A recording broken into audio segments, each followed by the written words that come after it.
a saying in politics that you do not mention the name of your opponent, lest she or he may be remembered more than you, the candidate. But alam mo, I need time with you. Sabagay, total, this is the final rally. After that, you can have your long rest, lalo na sa mga kandidato. I have been there, and my campaign was nationwide, and it was not really very easy for me. But before I leave this ultra, I'd like to state two things which you might want to remember always. Total, mawala rin ako. I will finish my term or earlier maybe, anong gusto ng Panginoong Diyos, or I may be still around to advise kung sino lang ang gustong makinig about politics and about public service. But may isa akong iniwan sa inyo nga importante masyado. I'd like to say two things that you must remember. One is that we love our country. We want our country to progress. We want our children and grandchildren secured. We want to see a happy Philippines. Lahat tayo ng ganong dream. You know, but I said there are two things parang hadlang talaga dito. And I'd like to say that we must have law and order before we can really be a nation that is safe, a nation that is secure for our people, for our children, and for our country. Law and order, ang isa po, dalawa lang na ito eh. And if the Filipino would be assertive, wala talagang problema. That we must be freed of corruption in government. Pag wala yung dalawa, kalimutan ninyo, you might as well forget what we are really trying to toil, work on sa bayan na ito. If you have been there in the beginning, alam ko magsabi ninyo, you run. Pero ako sa totoo lang, not really regret, but something more than just like I may decide with caution. It's not an easy job. Kasi inday, sinabi ko talaga, huwag kang pumasok dyan sa presidente na yan. Wala kang makuha dyan. For as long as there are parasites and there are leeches and there are people who can be bought, people bereft or totally bankrupt of their principles in life, talagang mahihirapan ka. It could be the media, they will destroy you. And it could be the other people who would think every day how to get rid of you. So, yan it does not pay. You have to contend with itong mga bikoy, you have to contend with this son of a bitch, and with the bitch in media, marami yan sila. And sometimes, pag tinamaan, nawalaw sila because truth will always be the truth. Ngayon, lumabas na ngayon, yung bikoy na yan, at kung ano ang paninira nila, pati anak ko. Sabi ko, kung hindi mo matiis yan, putang ina, wag ka nang pumasok dyan. Talagang sirayan. But for those people na who are into it, I know, kasi kung yung ang sweldo lang rin ninyo, yung sa publication ninyo, you are paid for the column, does not fit into your style. You live in lifestyles that gusto nyo naman magkakotse, makabahay. Ano naman binibigay sa opisina ninyo. And then you have to go to itong mga bagay na pambababoy ng tao, kung ano ang isipin. And of course, soldiers who are also idiots and who think that they are, because they are soldiers, they know better than you at kung ano ang pinaggagawa. And that would be a warning to you. Magdalo, Trillanes, and Alejano, be careful with soldiers who are into adventurism. Like in other countries, magkudeta sila in Africa and they stay there for 5 years and they become billionaires overnight. And you have to have a hard time removing them. That's to take an international action, papasok ang America, UN, just to... But itong dalawang ito, and remember, I really do not know. I love my military. I love my police. But be careful about military adventurism. Yang Trillanes na yan, pati Magdalo, Alejano, kung magsalita mo, akala mo graduate ng master. Kung makahawak ng dokumento, baski na double-decker silang, ito yung papel, without really knowing what's in there. Yung kabubuhan, just because you are a graduate of what PMA, and you think that you are smart, tapos you try into adventurism, you are elected, then you abuse people. Patapang-tapang, dinadaan mo sa tapang, akala mo naman, 3 yung bayag mo. Abnormal ka kung ganun. You are no braver than you are. At pareho lang tayo, anytime. Anytime, kung hindi lang ako, kung na mayor lang ako, pupuntahan kita sa bahay mo. Buhos ko yung kape mo sa mukha mo. Ito, anytime ako. I am ready to go. I'm 74. And,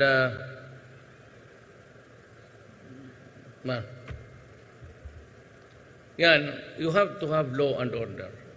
Naplansya na natin ang BOL. Sa pagkangayon, what are left are the remnants of lawless people, yung violent people, not connected with an ideology, except yung maote, which we are trying to finish. Norm is sorry, for as long as he has a respect for government, not for anybody. Habang tumitingin pa siya sa gobyerno and something can be done, we can finally, maybe, with the blessings of Allah, na makuha natin. Then we only have to worry about the Abu Sayyaf. The Abu Sayyaf is one group which cannot be a partner in a negotiation. Di talaga ako makipag-usap because they kill, they destroy, and totally bankrupt ng morality. But I have a Muslim blood in me. Of course, I am neutral in the way I look at the Christians and look at pareho lang sa akin. I have children who are Muslims, who have married Muslims. Started with a Maranao, then married to Iholojano. Ngayon may apo ako na mag-asawa ng Maguindanao. So, but ako naman, not really a Roman Catholic, but I studied in a school run by priests. Tineo, for a while, then I graduated sa San Beda. So, do not look at me differently from the other. But itong Communist Party is also one. So, we have many fronts. The Communist Party. Itong Communist Party na ito, I think, hintayin na lang natin na matapos ang natural life nila pati akin. Kasi matanda naman si Season, o kung kasing tanda ko siya, I'd be happy to go with him hand in hand to the mouths of hell. Hindi ba talaga kami mapunta ng langit? Talagang imperno yan. And mind you, sabi ng mga misogynist, ito si Duterte, pero talaga, it's a reality na ang pinakamaraming maganda sa mundo, diretso yan, kaya ng 8 diretso papuntang impyerno.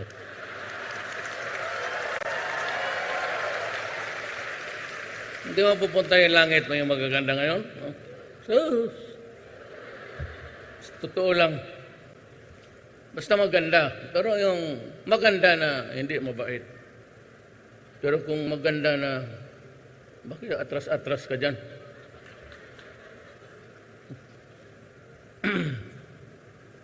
Manager ng Ultra, naniningil ng bayad. Kumaya na lang. Sabi ko, I assure that we will pay. I will talk to you. I will pay. Itong droga. Ako ganito na lang. Para simple. If you believe in Bicoy, kindly vote for the 8 diretso. Pag may niwala kayo, doon kayo. If you want a country of inotel, mga duwag, ayan, ang mangyayari sa gobyerno ninyo. In the so many years, may nakita ba kayo na people who are addicted to drugs surrendering in thousands, and at the end of the day, I see a beautiful woman looking at the floor because she is there in front of me already.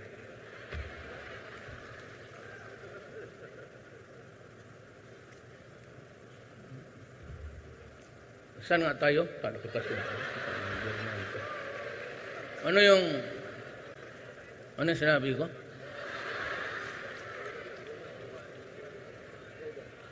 Droga.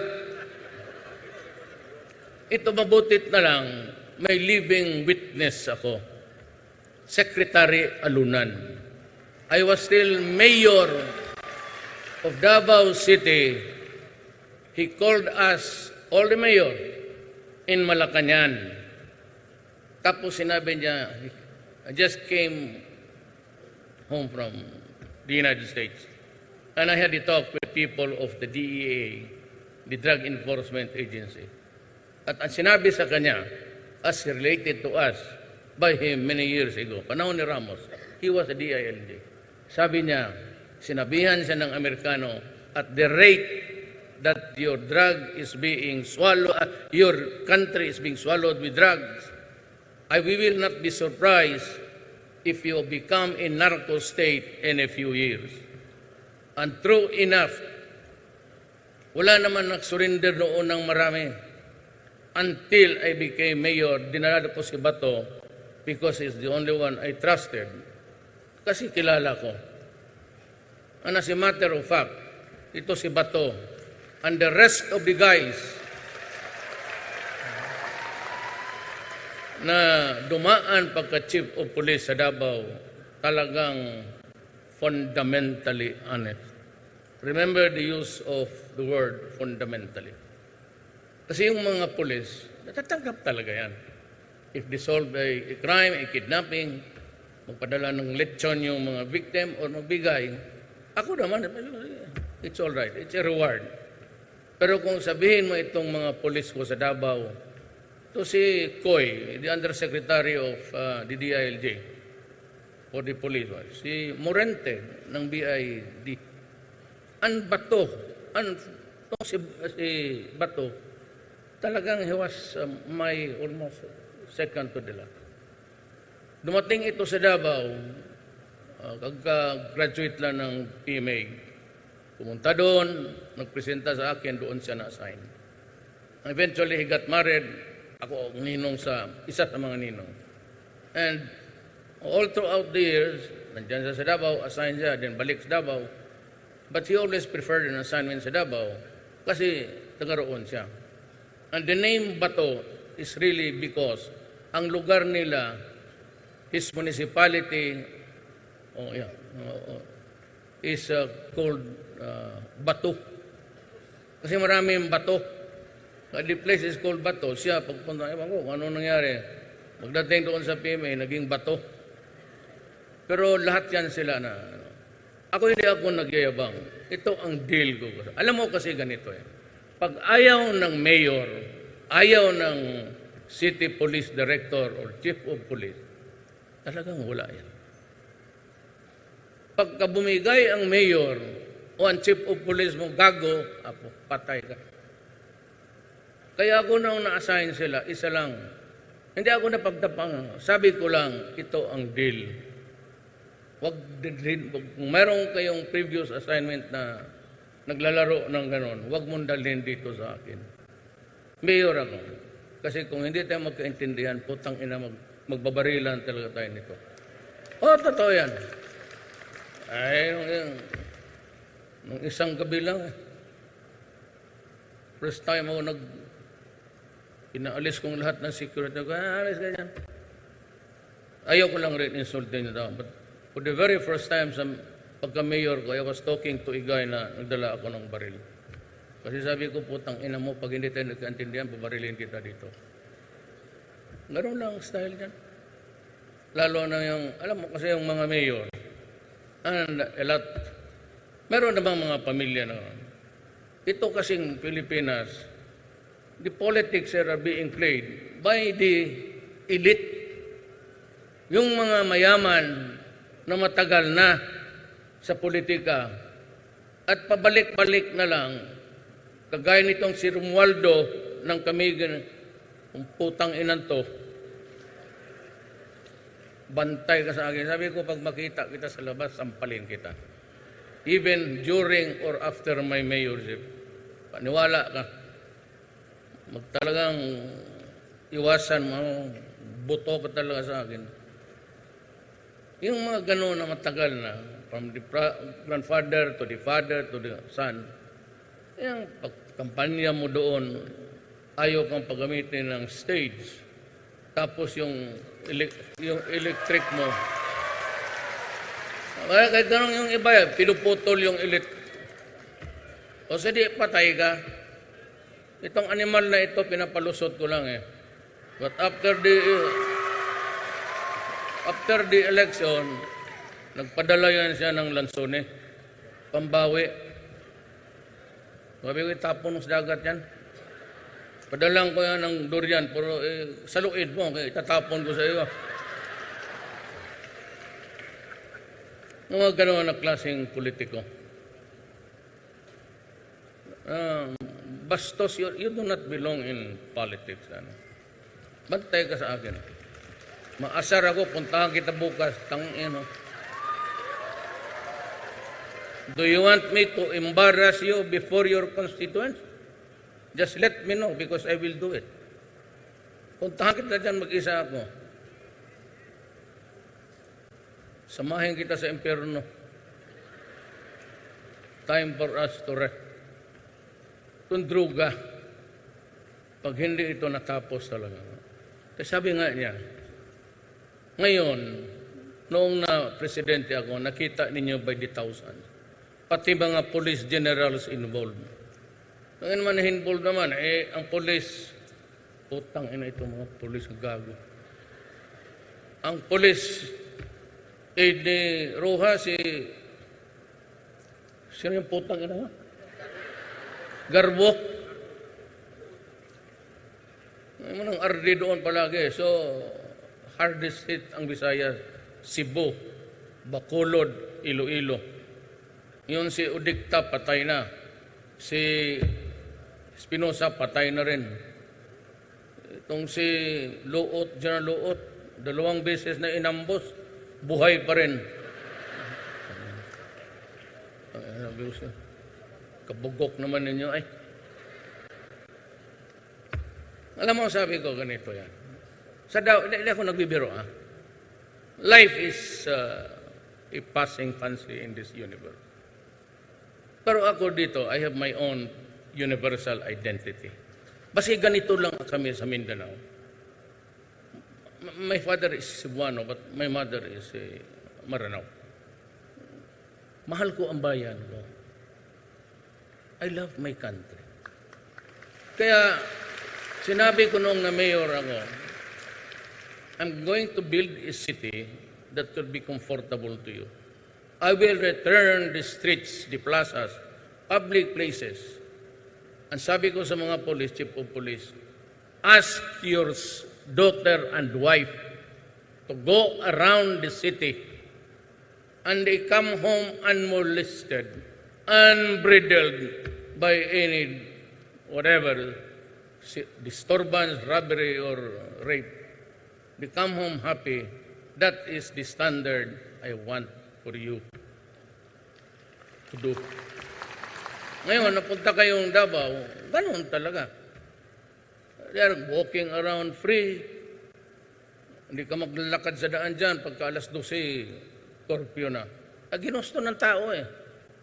Kasi noon, alas 2, binaba ko ng alauna, dumating itong butangira na mayor, nagbubugbog ng sirip.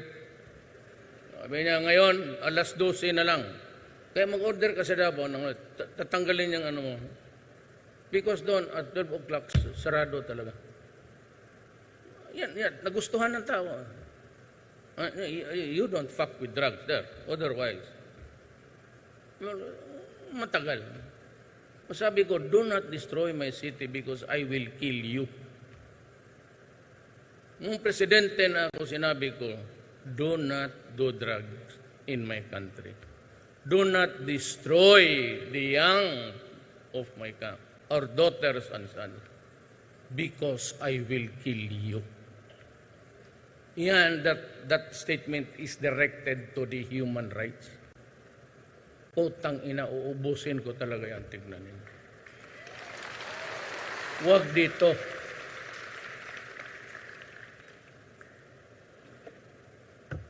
Alam mo bakit? It does not begin and end with a character. Ganito yan eh. Pag ang isang pamilya, the breadwinner, ang tatay, pag bumagsak yan sa droga, the entire family is dysfunctional already. Wala na, mag-away-away na sa asawa, o ipagbili na niya yung mga bagay-bagay niya hanggang maubos. Or his son is into it. Or a daughter is contaminated with drugs. Magulo na ang buhay na yan. At it ends really in violence, mamatay. Ayaw naman admitin itong mga human rights na lumalaban talaga. Ilan na ba ang pulis na araw-araw ako may pulis na patay sa droga? Yan. And it causes social dysfunction in any family. Pag ito ang na-contaminate, maghanap ito na para mag-suporta sa... Then this second addict will look for a third guy to contaminate because he would need this guy to support his bisyo. Nakaikot yan. And it has eaten a lot of... Duterte, pinapatay lang niya ang mga mahirap. Kung hindi kayo ulol, if you study, if you are a little bit of sociology, alam mo, ang shabu is the commodity of the poor. Barato ra. Ano bang barato sa Tagalog? Mura lang. Mag-aral kayo ng Tagalog para hindi na tayo ano. Ang mga mayaman, heroin yan o cocaine. Cocaine now is coming in fast. It's being used by the rich people. Hindi mo naman yung world bahay nila, mga mayaman, hindi mo basta-basta makita. Or they go into the yachts. Ay, mga mayaman eh. Hindi mo makuha. Dito kagaya ng tondo, mag-hit-hit yan. Maamoy. Eh wala, dikit-dikit. Kung magpatrolya, kung may mga operatives dyan, ano yan, ang shabu is like a burning, itong electric wire. Parang nasusunog na electric wire ang amoy niyan kung malapit ka na. Kaya ang gumagamit yan, yung mga mahirap. Ito namang mga mayaman, ito walang big fish. Bakit? Si Parahinog ba, Mayor? Anong tingin mo sa kanya? Butete? But he was into it and he was killing his own policeman. At alam mo, ang Osamis, simply, it's a quiet place. There is no much of activity. Wala. Ang mga tao, walang mga department store naman lang, mga mall. Pero happy sila lahat, matienda. Lahat gainfully employed. Ano ang trabaho nila? Magbenta. Hindi naman lahat. Pero mga may sabi are happy. Kasi magbenta sila, kuha ng shabu doon sa factory nitong si Parainog. Biyahe sila ng biyahe. Marawi, Bukidnon, Cagayan. Kaya kumalat ito. And there was a time that shabu was being cooked in Marawi. And I have been warning you, all Philippines, that the rebellion na in offing, it's a brewing, is being financed by shabu. Oh. Eh di pumutok. Oh, sabi ko na nga eh. Ngayon, kung maniwala ka nitong mga tawag nitong mga bleeding hearts, you know, kayong mga, pati yung obispo lang naman kayo sa mga mayaman, sa totoo lang. You're a bunch of religious people. Ang kaibigan lang ninyo yung mga mayaman. Yung mga mahirap, yung mga parish priest. You wallow in... Kung alam lang ninyo, gaano kahirap dito sa baba. Kasi your protestations about killing, you want me to believe in a son of a bitch is dying there, a drug addict. Tapos ako maawa, putang. To me, it's just a carcass. Ngayon, ilan ang pamilya? Ang pamilyang winasak, tapos pagka nalasing, the nearest is mag-inom ng rape dito, saksak doon. May babae na hindi makapasok because it was raining hard, they could not hear the knocking. Suddenly, tinabihan siya ng mga construction workers na nagsasyabu. Yung taga-bangko, BPI. Yung, even baski sabihin mo, even one injustice na ganun, even sabihin mo na it could not compare to the dimension of how many were killed, I don't give a shit. Injustice is an injustice. Kahit ang taga-ombudsman, buntis, she was a prosecutor there. Sinaksak, nagbili lang ng buntis. Ay yung sa Bulacan. Pero patay na yun lahat, ha? Patay. Patay talaga lahat yan. Nirape niya yung nanay na bulag, nirape yung daughter-in-law, yung anak na 14, pinakialaman pa yung 1-year-old sinaksak sa dibdib. Pagka ganon, Adre, wala na tayong pangkalan.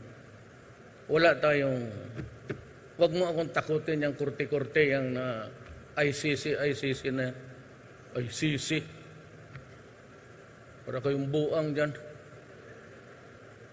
Tinatakot pa ako ng prosecution. You're a shit. And I will not allow myself to be judged. Sino? Yung mga puti. Utang ina ninyo. Bakit nyo ako dalhin doon? Why should I face judges who are not? I don't even know anong trabaho mo, yawa ka. Tapos papuntahin mo ako doon. Pati yung prosecutor ninyo na itim, yung malit punta dito kasi mag-investigate. You do that and I will arrest you. Ipapahuli ko talaga. Honestly. Ipapahuli ko because you are not a sovereign part of my country doing a sovereign function, investigating people for a crime. Bakit ka magpunta dito mag-investigate? Tapon kita sa bintana. Tangina. Umawa pa yun. Bakit ako? Diyan maniwala dyan. Kaya yung, tignan mo yung una pagputok niyan. Pag ICC, lahat mga abogado ba, constitutionalist, sila, ito nung, putang inan to. Itong taga-Cagayan, Sabi di, constitutionalist. Puta, ibig sabihin mo, mas bright ka pa sa akin. Hinayaan ko lahat. Di ba may buwan nandyan sila, extrajudicial killing, ipakulong si Duterte. Hinayaan ko lang. You know why? May depensa ako. Not even sa cabinet may nag-advise sa akin nga ito ang akin lang yun. Nandyan sila sa Alpanilo. Pero may tinago siya. Sabi nila, ganito ang presentation, you cannot prosecute a sitting president. Sabi ko, sige lang. Sige lang. Tapos ako, imbestiga ako dati ni Dilima sa Davao. Tapos naging, Secretary of Justice. Inimbestiga niya ako. Pagkatapos, naging senador. Imbestiga niya ako. Lahat. Dinaanak. Naging cabinet member siya, tapos naging Secretary of Justice, tapos naging senador. Inimbestiga ako. 4. Walang masabi. Ngayon doon sa prisuhan, ako ang ginasulat, Duterte, Duterte, Duterte. Ikaw,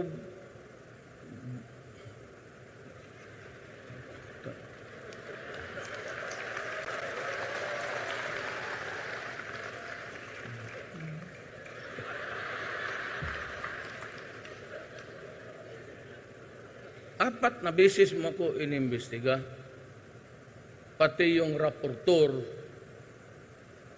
Hanggang ngayon wala kayo tapos. Sige, tapon na dyan yung bikoy ninyo. Bulate yan sa utak ninyo. Yun know, I would, everybody of us, meron tayong, ako ang guide ko sa Bible is, there is a time for everything. A time to tell the truth and a time to lie. A time to accept defeat and a time for victory.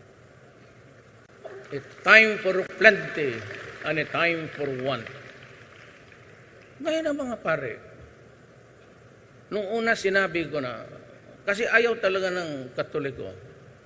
2 months after ako na presidente, sige na yung mga komunista, mga yelo, ala, sige na, demonstrate dyan. House Duterte, House Duterte.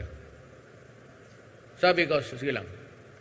Nung sinabihan ako ng putang inang itim na yung ulol, yung pinsan ni King of Jordan, siya yung Human Rights Commissioner sa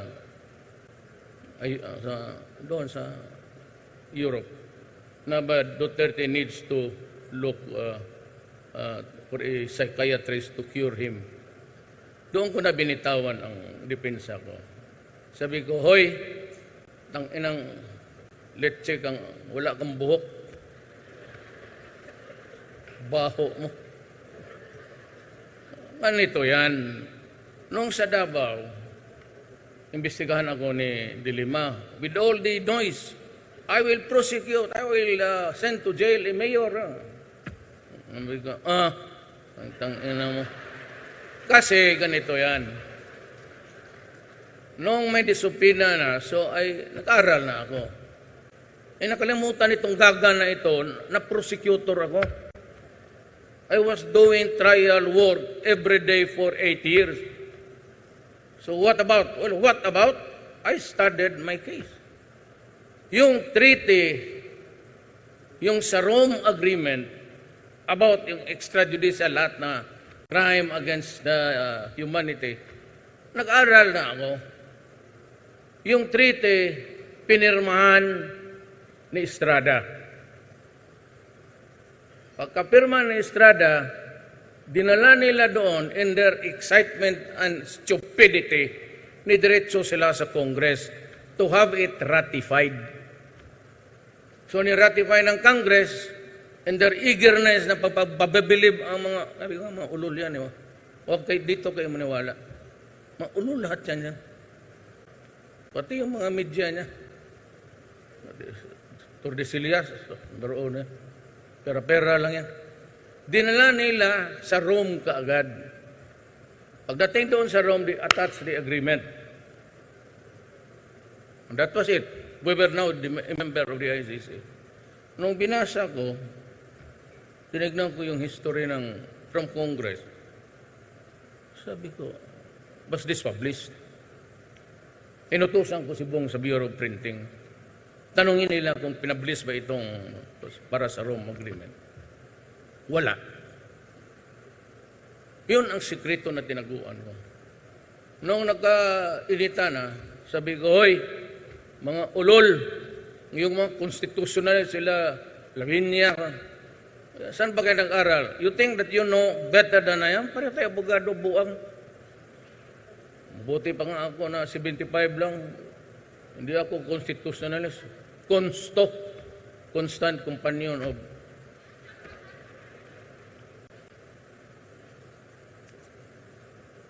Hindi nila dinaan. And in a case, leading case of Cañada versus yung executive secretary noon, the Supreme Court said that every law, especially penal laws, criminal statutes, must be published. If you do not publish it, it is not a law at all. Parang walang batas. So nothing was appended in the Rome Agreement because that was a spurious and illegal document for not following the requirements of due process. Kasi may constitution eh. No person shall be deprived of life, liberty, or property without due process of law. Now, ilipat natin yan dito sa akin. Ano? Meron bang due process? Wala. Bakit? Hindi nila na pinablis. Sabi ng Korte Suprema, kasi yung publication puts everybody on notice constructively. Baski hindi mo nabasa na may batas na kasi pinablis na. Kung hindi mo binasa ang official gazette, malas ka lang. It is not a law. It's not even a piece of paper. It's nothing. Kaya kayo, yung mga abogado who came out forward strongly, that I can be prosecuted, mentioning itong lahat na, do not ever think that you are better than me. Pareho man tayo pumasa ng bar. Ako lang, 75. 75 naman talaga ako nung grade 1 pa. Totoo.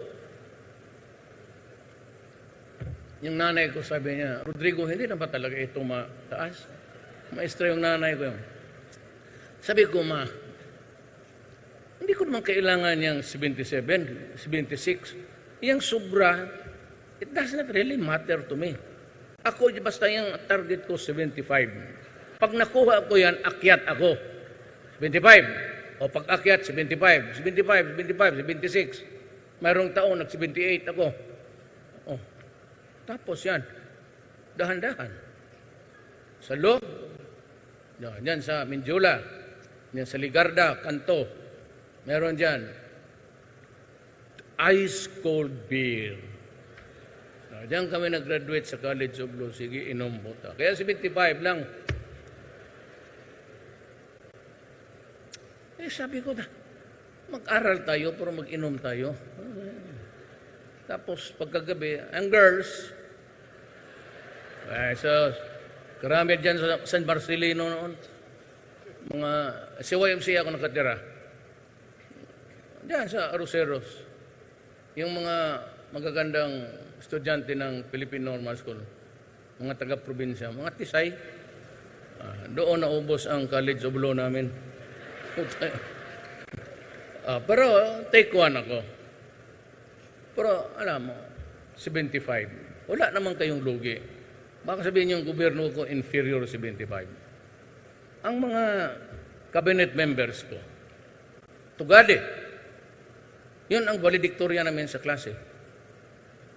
Valedictorian. Sunny Dominguez, Finance. Kababata ko yan. Kababata ako, nagsabay kami. Summa cum laude yan. Yan ang Secretary of Finance natin. That is your guarantee na Lahat yan sila. Lorenzana, Defense Secretary. Taga-Pikit Cotabato yan. Valedictorian yan. Lahat yan sila may Department of, si Lopez, Trade. Cum laude. Lahat yan sila mga tigas. Ngayon, ako, 75. Pero, tanungin ko sa inyo, sino ang nag-uutos sa kanila? Sila o ako?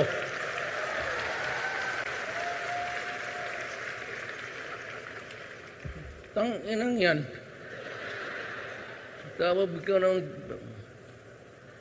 There is one thing, siguro, the opposition, sabihin ko sa inyo, in a most humble way. I took after my father. My father was governor of Davao when it was only one. Pagkamatay ng tatay ko, pinaghati-hati nila ang Davao. Davao City, Davao Norte, Sur, Oriental, Occidental, Cumbal Valley. Yun ang Davao noon. Pero I was a fiscal for almost 9 years. So hanggang naging vice mayor ako OIC. Then I became mayor in 1988. Diretso-diretso na ako. Isang eleksyon lang ako na may kalaban. Boy Nograles. May God bless his soul. Siya lang kalaban ko. Ang sunod kalaban niya, yung anak ko, si Inday. Pero ang asawa ni Boy, pinsan ko. Kaya yung away naman namin, away politika lang talaga. There was not, kami sa Davao, hindi na. I've been warning people na lahat ng politik. Nung isang gabi, pumunta ako ng nagpapatayan. Sinabi ko sa kanila doon, as I have said, I may be the president, I may be your party mate, but I can only say what is right and to tell you what is wrong. I cannot use government powers or money. Pati sino yung mag-abuso, talagang. Sabi ko sa military, pati police, stay neutral. That is your job to keep the peace. Lahat ng pulis, talagang pinalitan ko ng lahat, to the last man. Pinalit ko. Kasi nagpapataya. Tapos may sinabi ako, ayaw kong magyabang eh. Pero may sinabi talaga ako sa mayor doon. First time, ay mga security ko yan. Mahaba yung table doon eh. Narrow, mahaba. Pinalis ko yung, tapos yung isa gusto magpaiwan sa comfort. Sabi ko lang, alis ka dyan. First time sa presidency, nagdala akong baril. May kausap ako na tao. Sabi ko, pag nagkamali itong putang inan to, I won't mind losing the presidency. In moments of na gano'n, hindi ako nag-iisip na makulong, mga gano'n. Hindi ako kaya iba ng duwag. Ako kung ano lang mag-abot sa akin. A time to be free and a time to go to prison. Ganon yung, ang binabasa ko palagi, yung Ecclesiastes 3. If you can master that and you are in a situation and you will find yourself wondering why it happened, you read the Ecclesiastes. And there is always a time for sorrow and a time to be full of life and a time to die. Ganon yan, para magawa mo ang gusto mo. Kaya kung maging inutil ka, cannot move. At itong mga durugista, baka ngayon putang ina nagbibiro ako. May 3 taon pa ako. Ubusin ko talaga kayo. Tignan ninyo.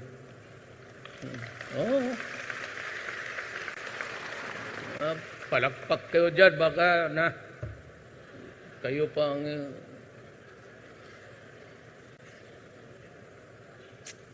no quarters given, no quarters asked. Basta draw. Na dito, wala naman siguro. Law and order. Corruption. Alam din yan. I have fired about 5. Most of them kasama ko in 1988. Bayad ako ng utang na loob. ganon kaming, I grew up in Visayan culture, tatay ko. Naging ano kami, pero utang na loob. Pero bayaran ko yan. Pero kung sabihin mo na i-compromise mo yung gobyerno, ibang istorya yan. Ang sabi, hindi talaga ako. Hindi ako nagdadalawang isip. Sabihin ko, Adre, better. Go. Ganun lang. May minsan, isa-isa lang. Talagang sinigawan ko dyan sa loob.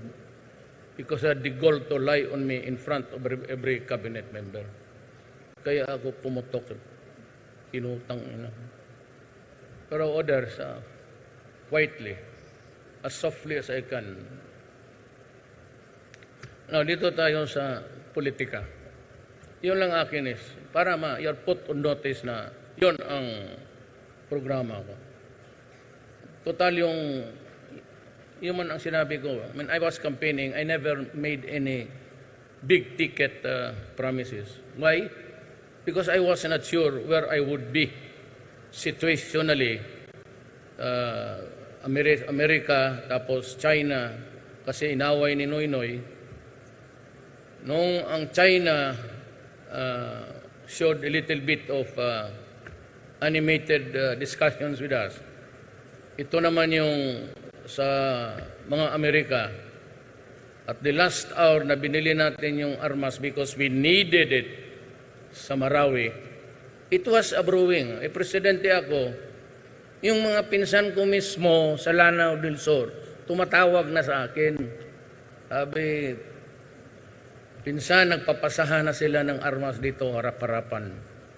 So, kulang ako ng armas, nag-order ang previous government, tinuloy ko.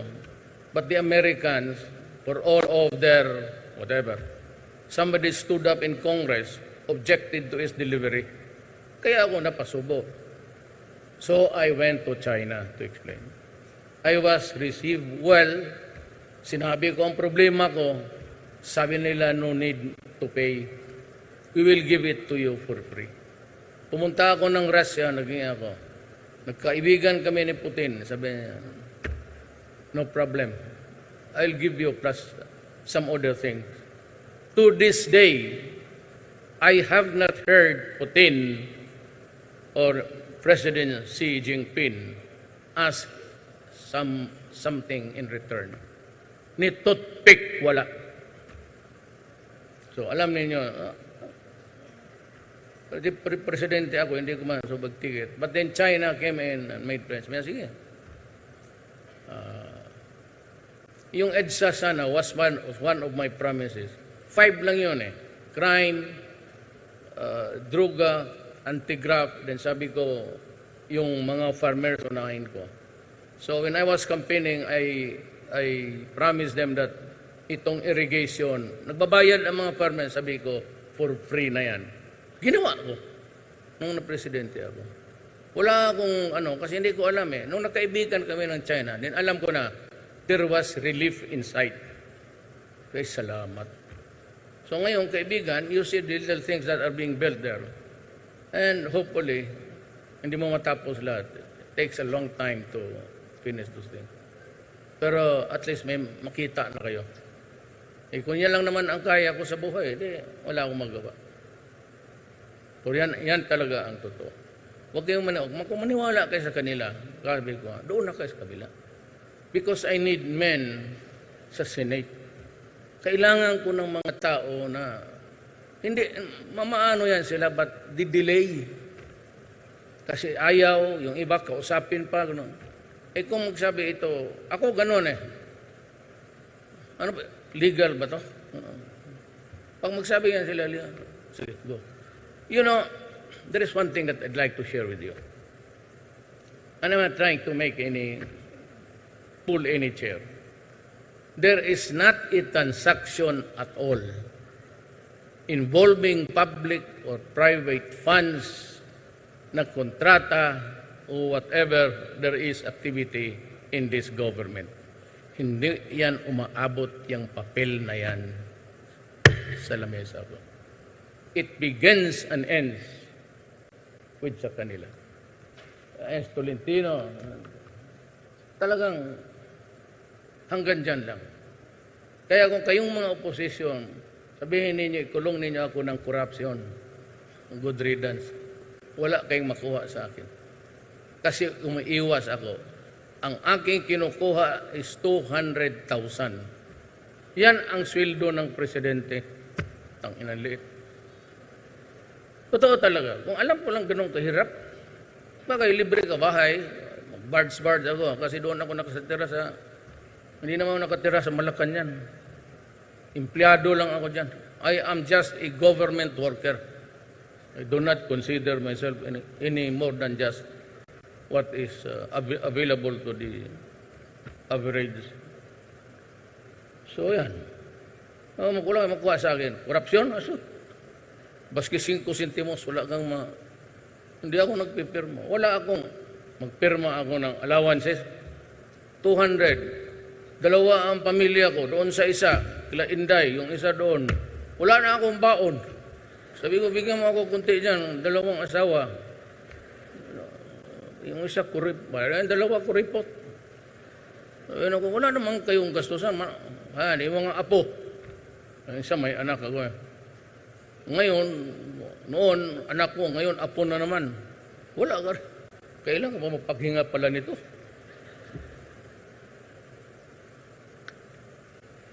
Hindi naman kasi lahat ng anak mo doing well.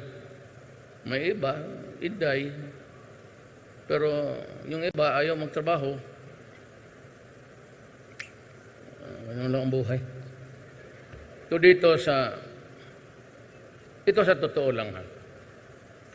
Kaya mataas to, pero pakinggan ninyo. Every 3 years lang to Para malaman ninyo. Bahala na kayo. Ako, hindi ko kayo kinubutuhin ninyo ako, pilitin ko. Pakinggan lang ninyo ako. Marami na akong said a lot of things na I'd like to add something that is of what we are here for. Yung akin as president talking to his constituents. Sabi nga nila, huwag banggitin, maruhas. What is in the name? What's in the name? Siya? Is what? President, Lolo, and his father. So what about it? Siya. Anong binigay niya sa bayan? Maruhas. Panahon ni Aquino, Trade Minister. Panahon ni Gloria, Trade Minister. Tapos Aquino naman, DOTC. Tapos DILG. Anong ginawa niya? Hindi, prangka-prangka lang. Popular man si Rojas. I am not saying na mas mahusay ako sa kanya. Watson yun graduate eh.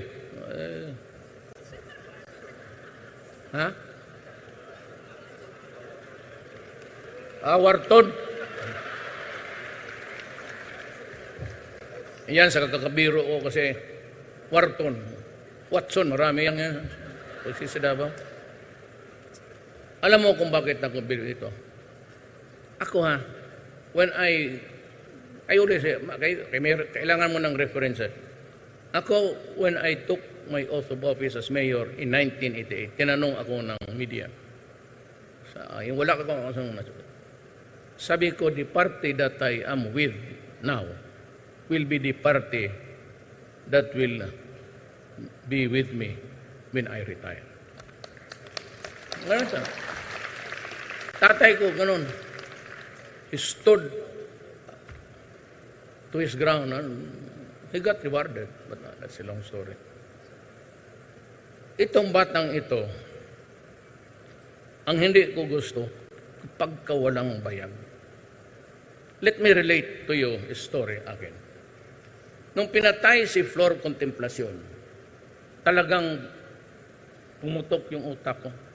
So just imagine a Filipino citizen na bitayin. No, you could have just sentenced her to life imprisonment, baski na forever. Why do you have to hang a Filipino pagkasakit yan? So yung araw na yon, paglabas ko sa kwarto ko, nag-iyak na yung mga, siyempre yung mga ano niya, simpatya niya, yung mga helper ko. Sir, Bisaya. Sir, gipatay yun nila, sir. Sige lang. Tawagan ko, opisina ko, si Basco, running for governor sa Bon. Sabi ko, magbili ka nga ng tela, kopyahin mo yung flag ng Singapore.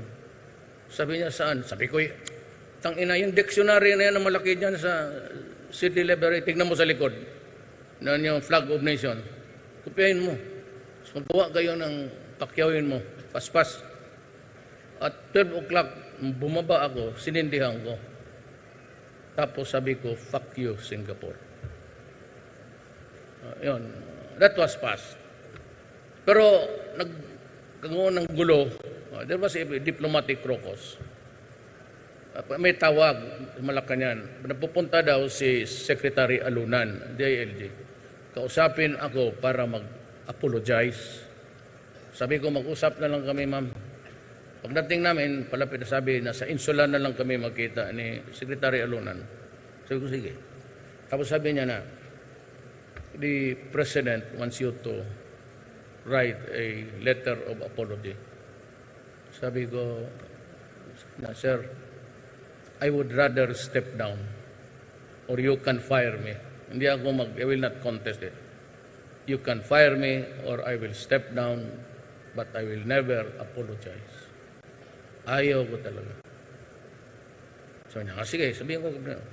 So, pagdating ng ilang araw, nakita kami ni Presidente, sabi niya, Ramos, kasama sila, sabi ka, ay, okay pala kay Presidente. Was just also looking for a way, in an honorable way, maybe, in the diplomatic world, if you do that. Pero itong buang na ito, si Mar, bakit pumayag siya na itong mga pulis ipadala doon sa Mama sa Pano? You know, itong pulis na SAF, they have a special training more than the ordinary policeman. Pero they were created to meet urban terrorism. Urban dito, fight building for building. Pinadala niya doon. Bakit?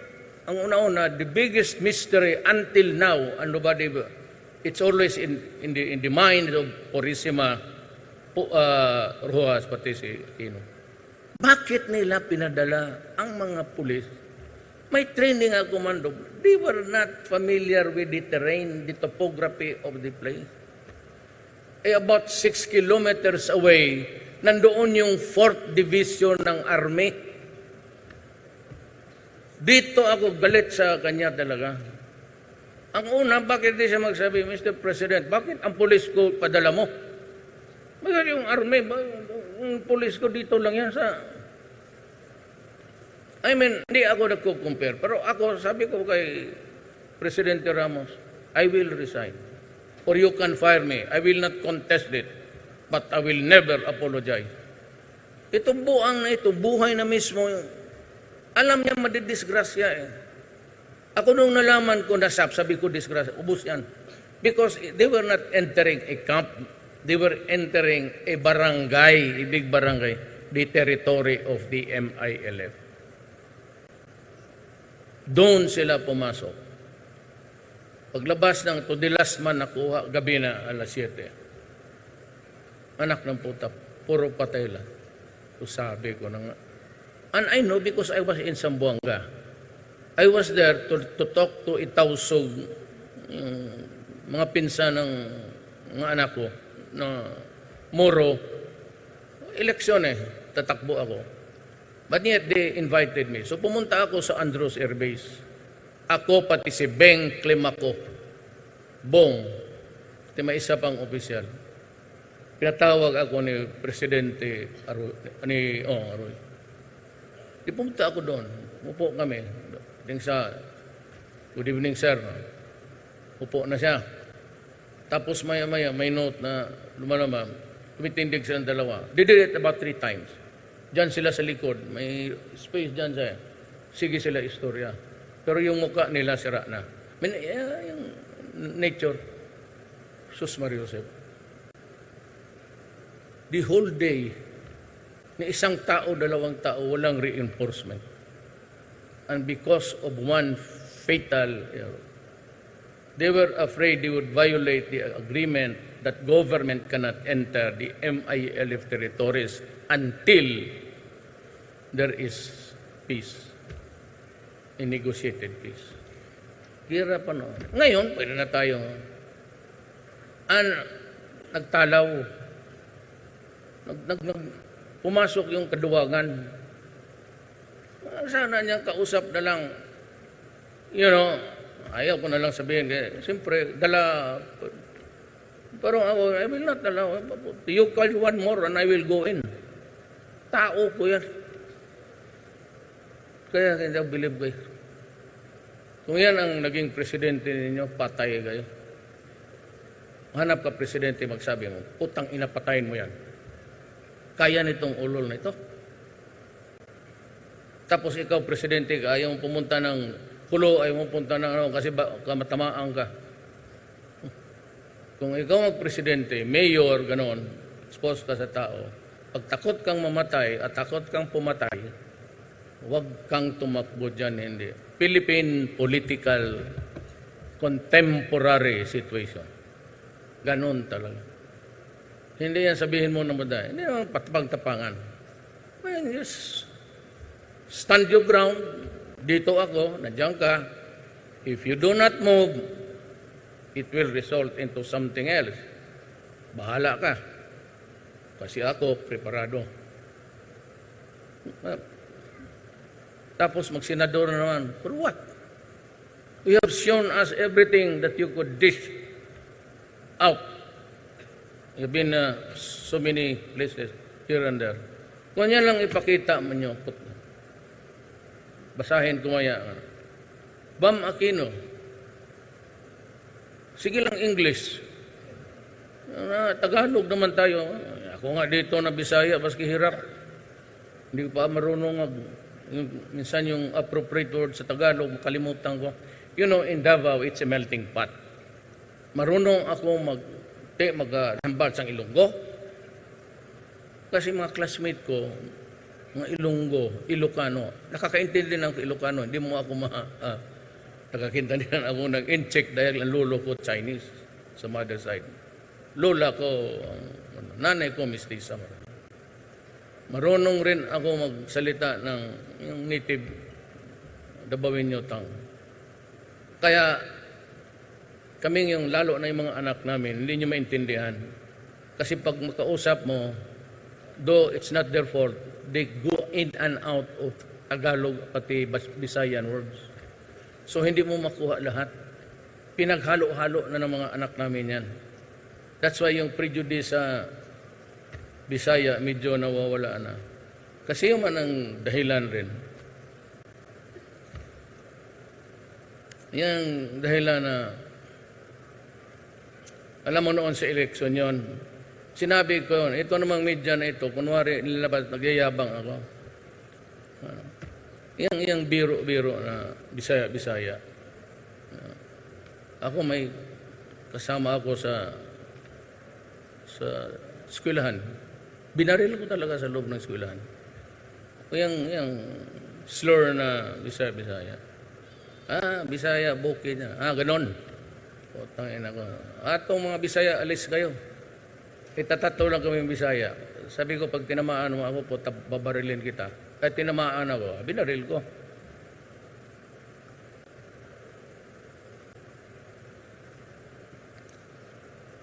Bam Aquino, sige English. Tapos, wala. Ito ang issue sa kanya is credit grabber. Parang ipalabas niya magsalita sa yung bata sa kanya. Sabi ko, wala na yung irrigation, wala na. Sabi ko, I will work for universal education. Ang mga nag-advise sa akin yan, sila Briones, noon pa, wala pa, hindi pa presidente. You should work on this. Yung sekretaryo, Tapos sabi ko, yung sa ospital, wala na. Alam mo ba yung Philippine General Hospital, PGH?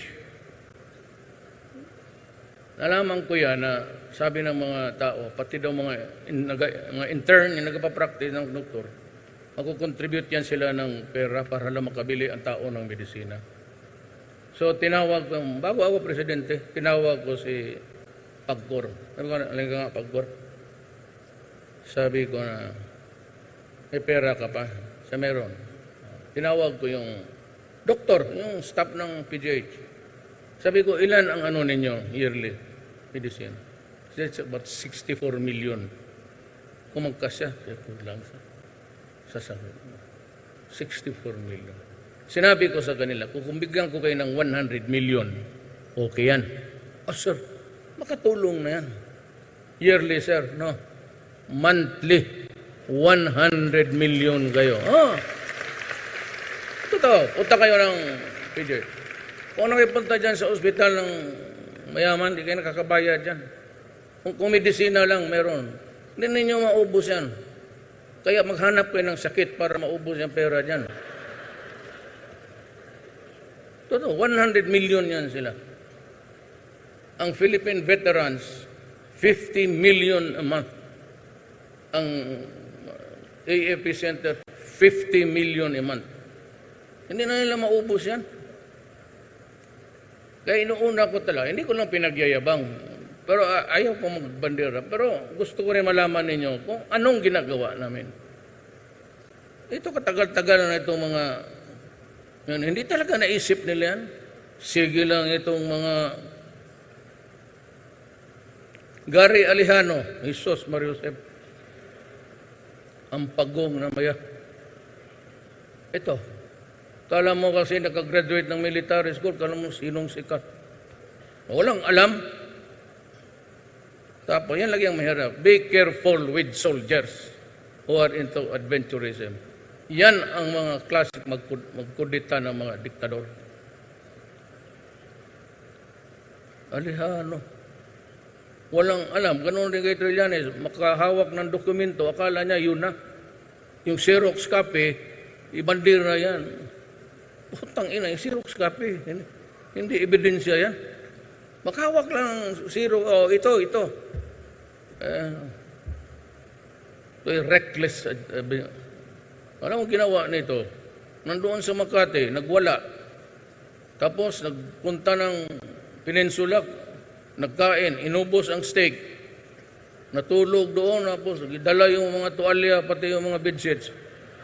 Pagka na lang, magdalo sa utot ninyo. Para mo, kung mag-asta, kala mo sino. Magtakot ng kanong pare-pareho. Hilbay. Si Florin Hilbay. Kayong mga bakla. Sino may bakla dito? Sige, totoo. Okay mo ano? Totoo. Sinong bakla? Sige, ako totoo. Ako, bakla ko noon. Bakla mo noon.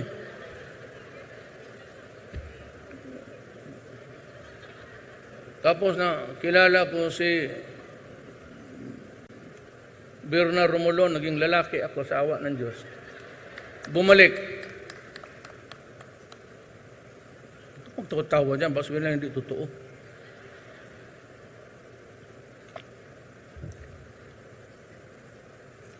Aaron Tanyada. Look at this guy. We elected him as Senator of the Republic of the Philippines. He was getting his salary from government. Anong ginawa niya during his time? Most of the time, he was in court defending the communists. Yung mga kalaban who would oust us from government, yun ang dinidipinsahan niya. The enemies of the state. Tignan mo kawalang. Ang tatay niya, nationalist. Hindi communist. Tanyada was a very good lawyer and a thinker. Ito si Aaron, he lost his way while going to the market. I don't know, but anong nangyari itong taong to? Walang ginawa kundi magdepensa ng makalintal. You think he is good for the country? Have you seen him defend a poor man dyan sa korte? Did you ever hear him talk about what ails this country, lalo na sa mga pobre? Mga kliyente nito, election lawyer to mga dato, mga mayaman.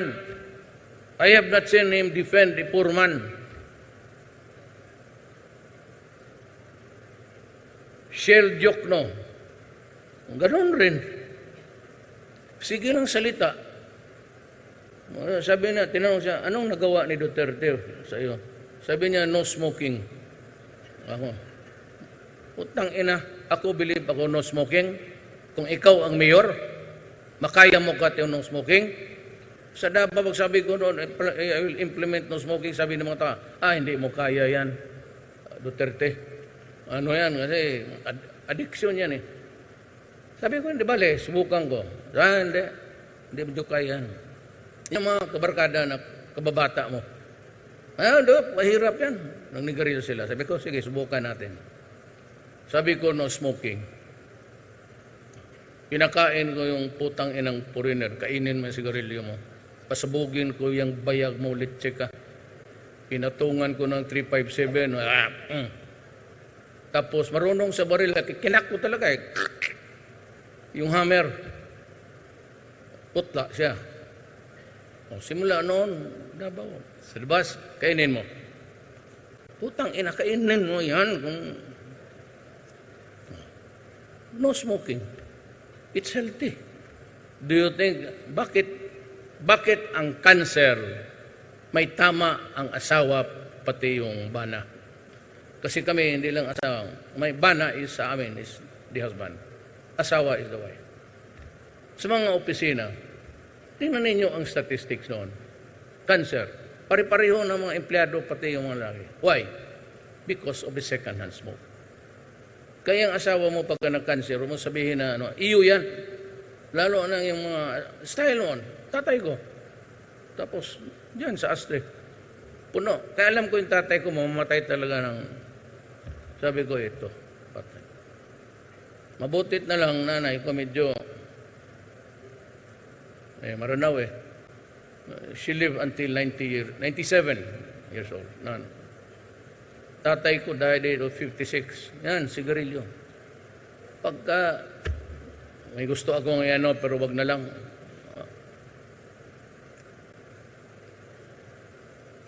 Pero ako, total pinsan ko man yan siya. Ilang beses ko na sinabihan yan si Boy Nograle. Pigo Boy, at the rate that you are burning both ends of the candle, tatamaan ka talaga. The usual kasi na gano'n ang buhay. Kung saan lang tayo abutin, bagay. Naging speaker siya, but bad case of emphysema, pati cancer. Kaya kayong manigarilyo, mas mura man kung bilhin mo in advance. Mas mura ang sa memorial, kaya kung bilihin mo dyan mahal na, ang putang ina. Pero kung bilihin mo ngayon, kaya nga tinawag memorial plan eh. O kaya kayong manigarilyo, sabihin ng asawa ninyo, love, magkuha tayo ng memorial plan. Kaya sabi ni Duterte, sigurado ka talaga kung hindi ka masagasaan bukas. Sigurado yan. Wala. Ngayon dito tayo. Sus, ginagawa pa ako ng speech, Kawawa naman sa bagay. 2 pages lang. Believe naman ako, Kawawa naman kayo naghintay kanina pa. Now, para baka nagdyan yung kasama ko sa staff, sulat, ikaw? Ayaw ba magtingin ang pulis? Ikaw? Basahin ko na lang, kawawa naman. Now, more than ever, the Filipino nation needs us to chart a course of its future. Let us not waste this chance to shape and secure the future of the Filipino now. Thank you at mabuhay ang PDP laban. Tama na kay mag-usap pa tayo ng eleksyon. Nasaan yung yawa?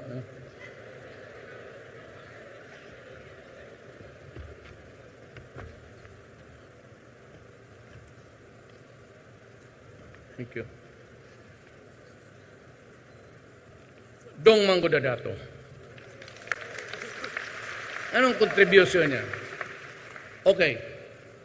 Yan, itapat mo siya kay Magdalo. Itapat mo siya kay Aliano o kay Trillanes. Anong nagawa nila? Hindi siya mismo, pero buong pamilya. Alam ninyo yan. Alam ni Secretary Alona yan. Every time, ang history ng Mindanao has always been a violent one. And every time, we always try to, mas tawag natin, masakiin mo lang. And of all the families na talagang parang hostile sa gobyerno, marami yan sila. Pero itong mga Mangudadato, pati ito si Dong, they never took arms against the government and they never spoke against whatever, the integrity of... Hinayaan lang nila, tumulong lang sila. Ito si Dong, congressman to. So noon yung magkabanata na, sila yung tinatawagan namin. Ako, siyempre, may access ako doon sa ano. Nangausap ko sila. Pigilan lang yung mga tao, ang mga Maguindanao. All those years na may cease of battle, maasahan mo talaga na pro-government at tinutulungan tayo. Mga in terms of lives, I would say, kung had he not prevented the hostile, sabi ko ng 50 mayroon, mil na buhay. Yan ang contribution nila. At saka silang pinakamalaki, Habinto, Maguindanao, flat masyado yan. Puro palm oil yan. Kanila yan. Sabihin lang nila, mahiya siya kasi, kanila. Kaya talaga ito si Dong, may utang na loob tayo, mga Kristiyanos. Nakakatulong kung puputok na naman yan, at least mayroon tayong senador na magpunta. Tangina, ano bang klase kayo? Yun ang tulong nila sa bayan. Ikumpara mo kay Trillanes pati kay Aliano. In the ladder of the essence of the life of a Filipino. Mas maraming nagawa ito. Kaya sinasabi ninyo na mga Magdalo, Bato de la Rosa,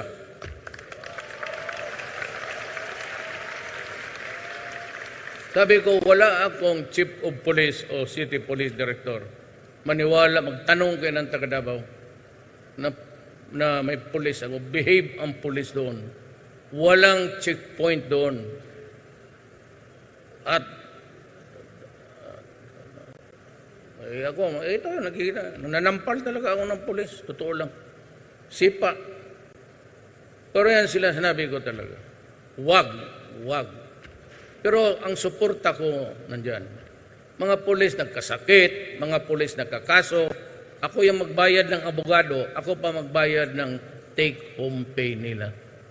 Because at the time na mademanda yung mga pulis, wala nang sweldo yan.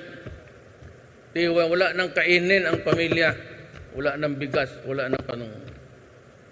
Kaya ngayon, marami nagreklamo, bakit mo naman dinoble ang sweldo ng pulis, pati mga army, military? Tandaan mo tayo, expectancy rate natin makauwi, it's almost 80, 90 safely. Itong pulis pati sundalo, paglabas ito ng kampo, paglabas ng bahay, sa matino lang putang inang pulis na yan, wala kang, there's no way of saying that they will come home alive. Kaya nasasaktan ako yung atake nila dyan, extrajudicial killing. Ang mga pati pulis ko, ini-extrajudicial killing ng mga animal.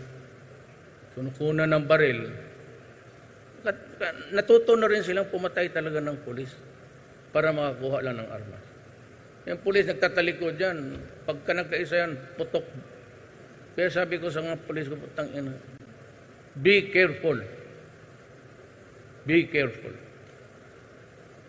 Yung mga army, wala yung mga sidearm. Yung main weapon nila is the M16. Ngayon, yung nakita ko doon sa Pulo, hindi pa ako presidente, na yung nag-surrender kasi naubusan ng bala yung mga Marines, ginulgol sa decapitated in front of the video. Kaya na presidente ako, sinabi ko, bilihan ko kayo lahat. I almost spent 1 billion plus. Lahat ng pulis at ang military ngayon may baril. Ito ang ano ko sa kanila. Pag na-assign ka sa Hulo, Mindanao, at pag na-capture ka, patay ka. Sabi ko sa kanila, bilihan kita ng 45, lahat yan sila. Pero yan, pag naubos ang bala mo, gamitin mo yan. Isang magazine naka-deploy na. The second magazine, gamitin mo, naka-employ na. Ang third magazine, reserbado yan para sa bunganga mo. Huwag kang bumalik dito sa kampo na walang ulo, hindi kita tatanggapin. Kaya, makapture ka, you are treated like a dog, a pig there. Then after a few days, hapang ka sa kamera, lugluging gano'n. Hindi gano'n dapat mamatay ang sundalo. Paluglog ka kung patay ka na. Pero yung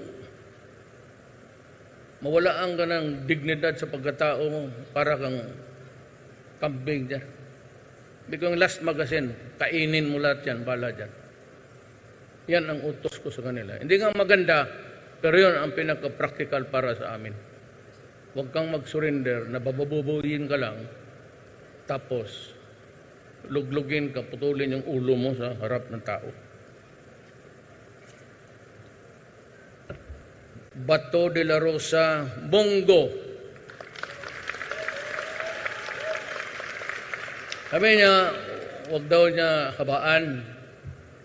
Paano pa? Papakilala ko, kaya ko gini-endorse eh. Actually, ito si Bongo, hindi ito trabahante. Si Tesoro to. Batangginyo to. Batangginyo. Ang tatay lang niya, ang Chinese, Go. Gaya ng lolo ko, Lam. Mga in-check kami na halo. Pero hindi ako bata-bata doon na I am a Filipino. So si Bongo, kaibigan ko lang ito. May negosyo ito sila. They own the biggest printing press sa Mindanao. Likod ng UM. Walang ginawa ito kung hindi mag-basketball. Anak mayaman to eh. Ngayon, naglaro sila ng basketball. Si De La Rosa. Siya, pati yung aide ko na tenyente. May aide ako, pero lieutenant lang. Naglalaro sila ng basketball. Pinasahan ni De La Rosa ata. Nung pinasa niya ang bola, pagsalo, diretso, tumba, patay. Kaya, hindi rin ko, kasi may mga, sanay ako sa utos-utos eh. Siyang sabi na, sige sir, kung wala kang iba, ako na lang muna. Yan, Lasal ito nag-aral. Mahusay ito. Magkwenta ito dito lang sa ulo niya. Sige, tanungin mo. Po dito. O talaga, dito na yan. Awan ko kung anong tinuro sa mga pare ng Lasal. Bakit mahusay sa mat? Nagkukwenta lang yan dito. Magkanong...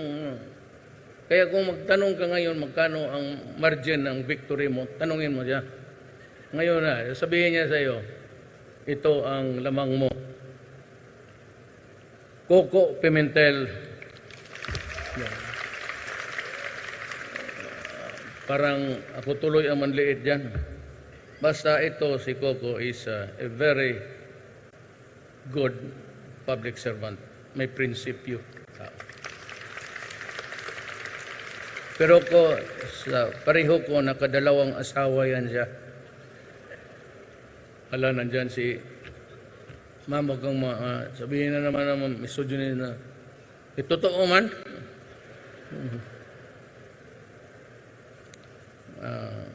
Sa kabright niya, dapat nga, 4 sa kanya eh. Ako ang nagsuma cum laude, putang ina. 5 ang asawa ko. Bakit ka mas maraming asawa? Putang ina mo, magna cum laude ako, ikaw. Kaya kami mga 75, wala pa tayo na pitsi-pitsi lang tayo. May sabi na boarding house. Talaga naman totoo eh. Yung naligawan ko, boarding house. Tapos maghingi ng kutsi. Okay, well, kanang yung repossess daw. Ay, buhay. Isa pa itong mangkaw na ito. Ito, mangkaw, magnet ka. Party list dito. Ano party list mo? May pag-asa?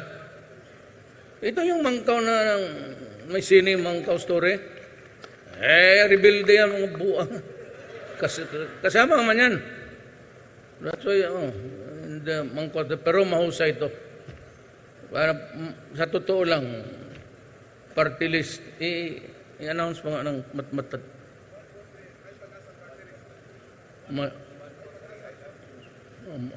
May pag-asa party list. Tuwin ninyo kay militar yan. Anak lang din ng mahirap yan sa Davao. Totoo lang. Sa Davao yan, anak ng mahirap lang yan. Kaya lang, pumasok ng PMA, tapos gusto ka agad mahunta. Gusto maging presidente ang mga buang. Hintay kayo. Demokrasya tayo. Eleksyon. Hunta-hunta. Hindi papayag ang tao niya. Pero may pag-asa. Kung wala naman kayong party list, yan na lang ilagay nito. Totoo. Ilagay nyo si... Talaga. Kaya lang, ang kasalanan nito, nagkudita. Pero okay man, nag-surrender. Ngayon, mabait na. Ang mga yawa. Sakit ng ulo. Ngayon, actually, I am telling you, wala kayong talo. Wala naman kayong may pag-asa. Meron talaga. Totoo. Yung mga sundalo na nagbago na gustong tumulong, tulungan natin. Kaysa mag-rebelde yung mga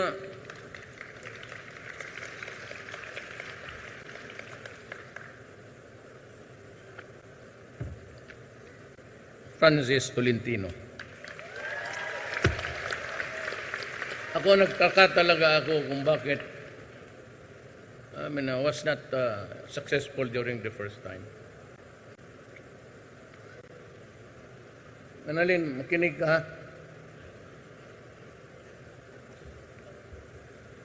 Napaunlad na ang Tagaytay City sa Cavite bilang City Mayor. Naging presidente ng City Mayors League of the Philippines. Former Metro Manila Development Authority Chairman. Crisis Manager ko. Bachelor of Laws at Ateneo Law School. Passed the Philippine Bar and New York Bar exams. Ibig sabihin, pwede itong mag-practice ng law sa korte nila sa Amerika. Master of Laws, University of London. Is specializing in public international law. Doctor of Judicial Science Studies at Tulane Law School in New Orleans, Louisiana. Environmental Law. Holds the rank Brigadier General, Philippine Army.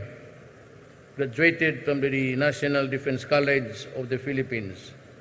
Studied at the Military College of South Carolina. Authored several books of public service. Yung inutusan ko to manage sa gobyerno yung tulong doon sa Mayon at yung typhoon na umpong. Action man. Ligtas lahat ang Pilipino. Utol ang bawat Pilipino. Ipalit mo ito kay Shell Joke, no? Lahat ng kaso ng Pilipinas, yes, siya yung defense. Ang people of the Philippines versus Rodrigo Duterte, ang abogado ng people of the Philippines is the prosecutor. Tapos yung defense, maghanap ako ng abogado ko, o kung wala, pro bono, the court will appoint one lawyer to defend me. Yan. Now, sino ngayon ang tao na hindi mag-believe sa kanya? Sa kinakalaman niyang ito, sayang yung palusutin ninyo. Totoo. Nakakilala kami nito dahil sa motor. Nagmumotor ako eh. Maabot ako dito, Luzon. Naikot ko na itong Pilipinas sa motor. Kaya kasama ko sa Luzon, akyat, Bagyo. Doon yon nung bata pa ako. Ngayon, bata pa rin ako kasi karaming magaganda. Hindi ko lang maano.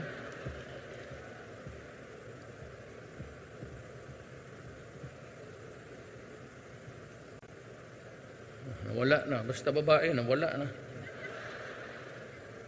Freddy Aguilar. Alam mo kung bakit sinuportahan ko si Freddy? Kayo na. Kayo na ang maghusga. I will not tell you. Freddy Aguilar is a brilliant man. Makabayan lang talaga ito. Of course, he can talk in English.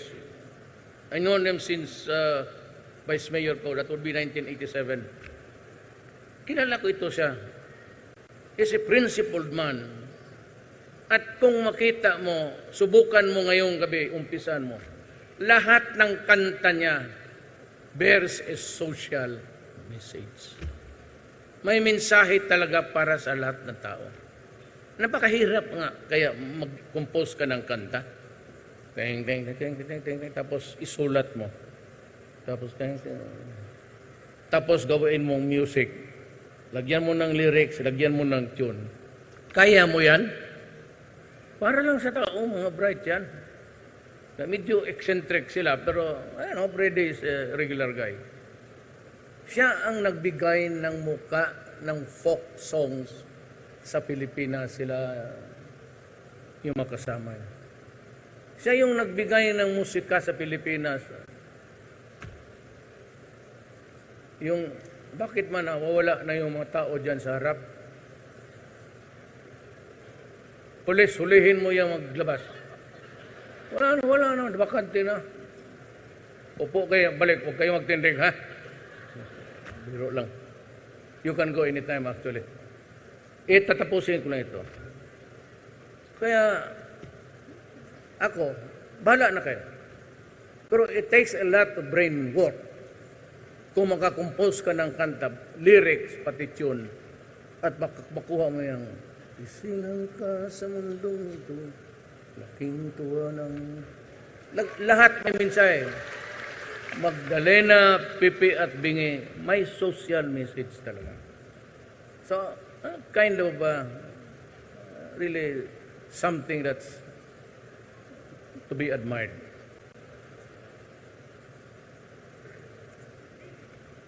Si Secretary Alunan, do I have to introduce? Siya yung aming DILG Secretary. At that time, panahon ni Ramos, may red flag na tayo. Binigyan natin ng red flag dito sa Isaw for 2 months. At yung sabi niya na mag-narco state tayo, nag-umpisa na talaga sa panahon ko. Pinasok na congressman, mga mayors, at ang barangay captains, they were using their powers to... Ako nagwa-warning ako sa inyo talaga. May 3 years pa ako, nakikiusap ako sa inyo. Please do not do it. Kaya kung mag-abot, kung mag-abot tayo sa isang lugar, talagang papatayin ko kayo. Sigurado yan. Either friend or foe. Huwag ninyong pasukan yan. Hindi ko kayo palusutin. Baski anak ko. Sabi ko sa anak ko, mga pulis, patayin ninyo. Kung makita ninyo yung anak ko, patayin ninyo. Mas bilib ako sa inyo. Total, kung anak kita, putang ina. Pagka pumasok ka dyan, problema mo yan. I can't afford to lose a son, a grandson, or marami pa. Huwag mo, do not fuck with me. Yan talaga ang sinasabi ko. Kaya kayong mga barilin ninyo, basta na nakahawak ng druga. And I assure you, all you have to say, yun ang sinabi mo sa Pasig. Yun ang warning ni Secretary Alonan. Naging totoo talaga. Si Kaparahinog, ang bahay niya, alam mo ba ang bahay niya, yung wall, paper wall, ano ba? Puro tag 500 na dinikit. Mga bago talaga, dinikit. Yung Udikta couple, yung pinatay na sa Pantalan, they were the ones involved sa western side, Cebu western side. The western side is your left hand. Tingin ka ng Pilipinas, this is the west, this is the east. Ang eastern side naman yun, si Espinosa, nung pinatay doon sa jail. Sila yon ang nagloko ng Pilipino. Dito sa Bacolod, bago lang, milyonaryo, money lender, tapos may 30 ka, may Lamborghini pandalawa. Kabilibin mo ako na ganon ka bilis ang tayong magawa. Pati yung chief of police na yun, ano yung gagong yan? Sige pangalan mo? Yung chief of police sa Bacolod, harap-harapan, sabi ko, birthday, who is the police duty? Sabi ko, you're fired. Tangina ka, may mag-usap tayo. Hindi nagpag-usap, sumibat eh. Yung suspect na inambos na drug lord, nandoon pa siya sa ospital, iniwan pa niya yung dalawang security. Putang ina. Kaya pagbaba ko sa aeroplano, in public, hiniya ko talaga. Sabi ko, umalis ka. You're fired.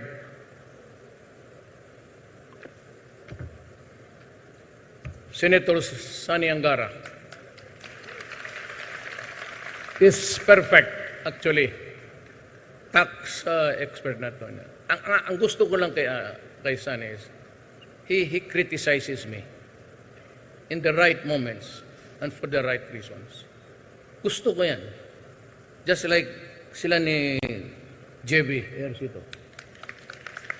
And one of the signatories sa Universal Healthcare, aminin mo ng isa yan, lahat bang kami niyan. Ako lang ang magpirma. Tapos yung bill ng program ng administrasyon, binakapan niya. So, mabait. Mas mabait ito. Mas mabait ito. Wala akong sinabi ha. Pero mas mabait ito.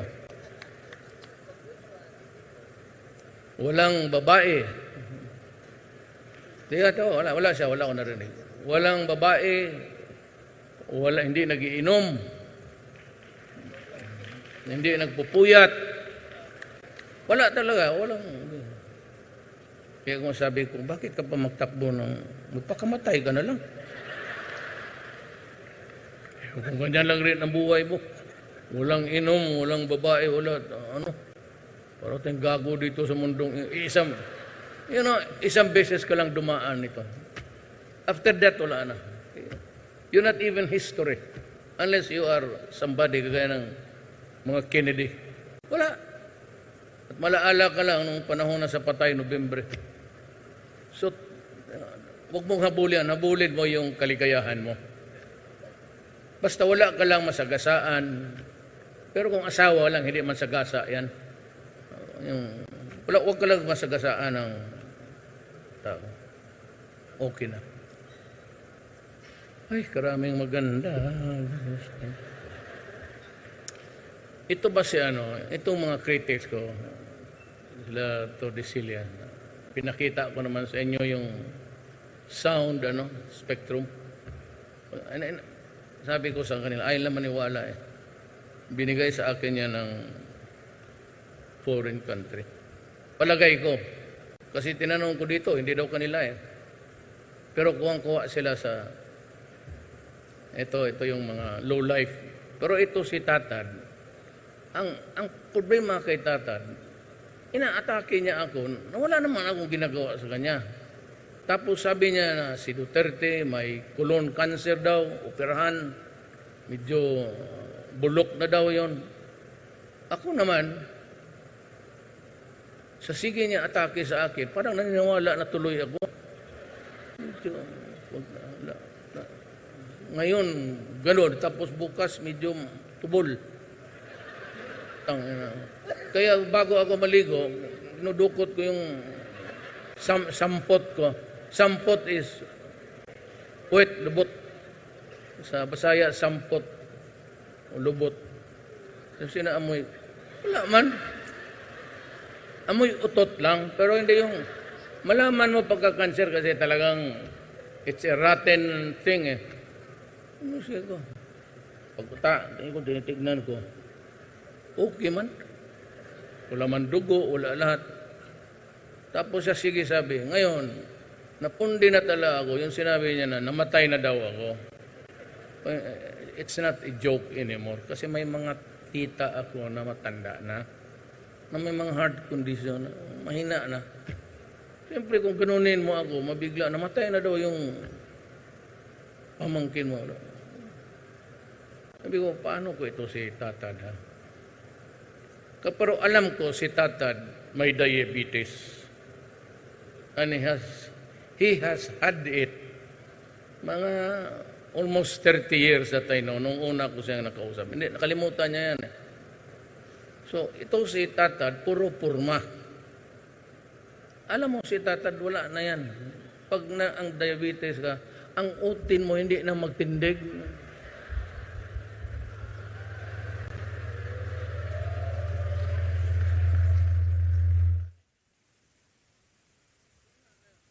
Diabetes?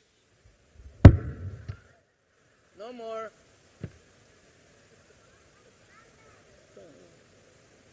Kaya sabi ko sa kanya, kung ayaw mong, wala. Sabi ko sa kanya, if you want to confirm it, send your wife to me. Binastos ko rin talaga. Sabi ko, pakawakan ko yung putang ina ka, sumubra ka. Sumubra na kasi, mamatay ka.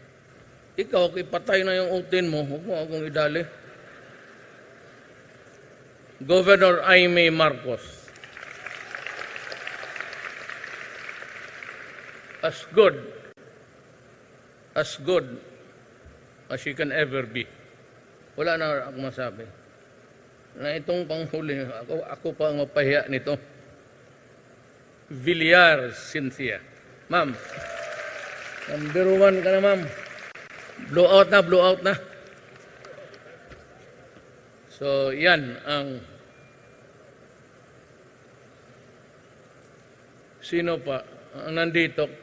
Yung party list, would you, pardon me, but could you kindly stand and so that I can acknowledge you properly?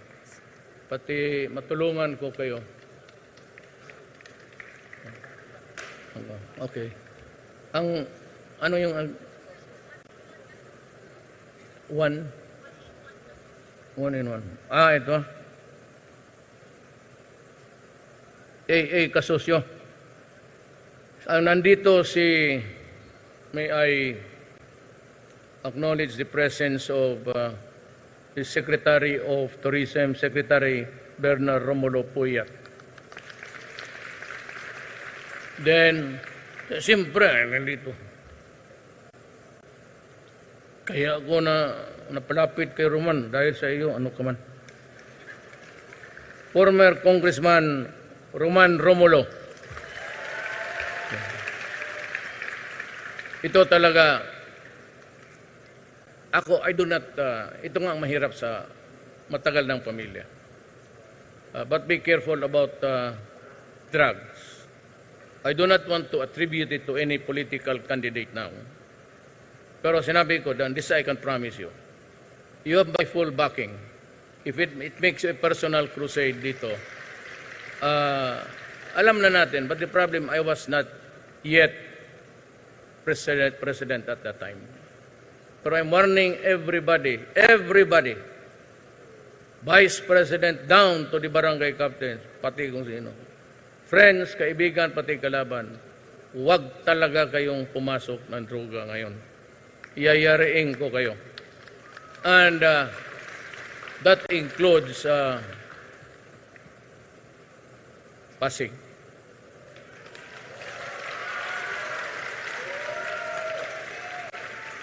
Either if you're the mayor, kailangan kang hintuin mo o hintuin kita para makapaghanap kami ng iba. Totoo. Yan rin ang sinabi ko doon sa mga mayor nung pumunta ako. Please do not do it. Do not make yourself as the final solution. Pag wala na talagang iba, sa kanto ng tao, pahirapan kami, human rights, kung gano'n, let's say, tapusin na natin ito. Ngayon, bago ako magtatalikod, nandito si nanay ni Coco, Mrs. Pimentel. Ma'am, good evening. I'm happy to see you. Tapos may dito sa harap ko, si Congressman Sandoval, re-electionist rin. Mahusay rin. Has been there and has been doing good. Ito yung taga Malabon. At ang kasama niya, ang mahal niya sa buhay, ang Vice Mayor, si Jenny Sandoval. Payat na sa kampanya, oh. Wala na. Butit na lang, nahinto na ngayon. Totoo, ang payat mo, ma'am. Sino pa ang gustong tumakbo o tatakbo o magpabati na lang?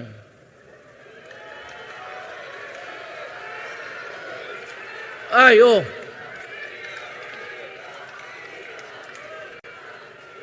Nandito si Mayor Lim.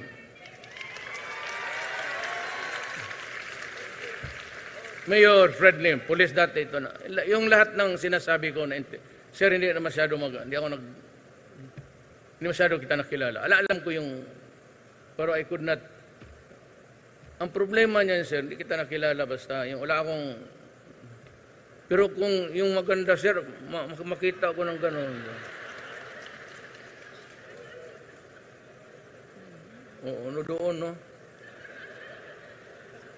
Mag-Jollibee tayo, yan. Yun